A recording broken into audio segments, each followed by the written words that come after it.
বাবা Nipa daily blogs থেকে মানে ওটার লাইভটা দেখতে দেখতেই আমি ভিডিওটা করছি। জানি না এটা রিচ করবে কিনা, মানে তাদের কাছে যাদের কাছে পৌঁছাতে চাইছি।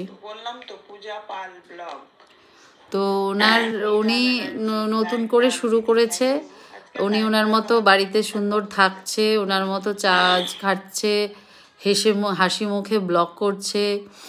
আমি রেগুলারলি দেখি, যেহেতু আমি মন্দিরার ব্লগ দেখি রেগুলারলি, তাই সেই সূত্রে ওনার ব্লগ দেখা শুরু করেছি। আর যেহেতু ওনার দরকারও, ওনার ব্লগটা আমি তাই ভালো করে দেখি।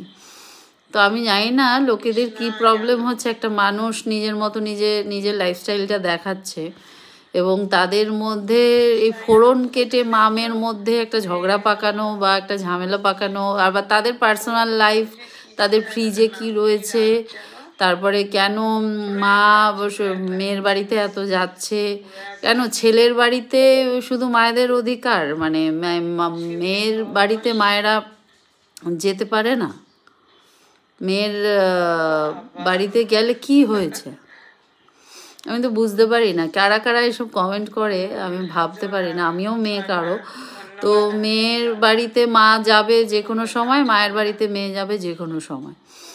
আর মানে এই যে সমাজের যাই না, এই যে মা মেয়েকে আলাদা করে দেওয়ার, মানে মেয়ের বাড়ি যাওয়া যাবে না, এই না সেই না, সবাই এরকম মেয়েরা, অনেক মেয়েরাই ফেস করে। আবার কোনো মেয়েরা নিজেরাই এগুলো বলে, বেশিরভাগ মহিলারা।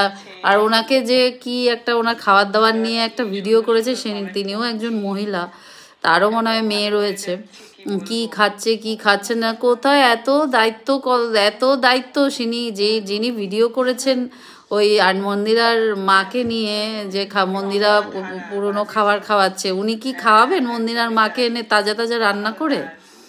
আমি তো বুঝতে পারছি না। আমার দাঁতে একটা প্রবলেম, তাই নিয়েও আমি ভিডিও করছি।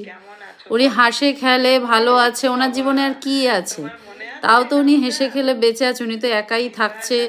আর ওনার রান্না করতে এখন ইচ্ছা করুক, যে মেয়ের খাওয়ার দিক, যে করে হোক খাক, যেভাবে হোক উনি ভালো থাকার, যেভাবে ওনার লাইফ, উনি যেভাবে ভালো থাকে, ওনার রান্না করতে ইচ্ছে করলে করুক, খাবার আসলে সেটা খেয়ে বাঁচুক, যেভাবে হোক উনি হাসি খেলে বাঁচুক না। লোকের প্রবলেম এত কি যে, আর উনিও ভীষণভাবে সেগুলোকে পাত্তা দেয় বলেই উনি বিব্রত হচ্ছে যে হ্যাঁ আমি আর ব্লগ করব না। এটা উনি তো করবেই ব্লগ, জানি আমরা অনেকে ভালোবাসি, তার জন্যই উনি ব্লগ করবে।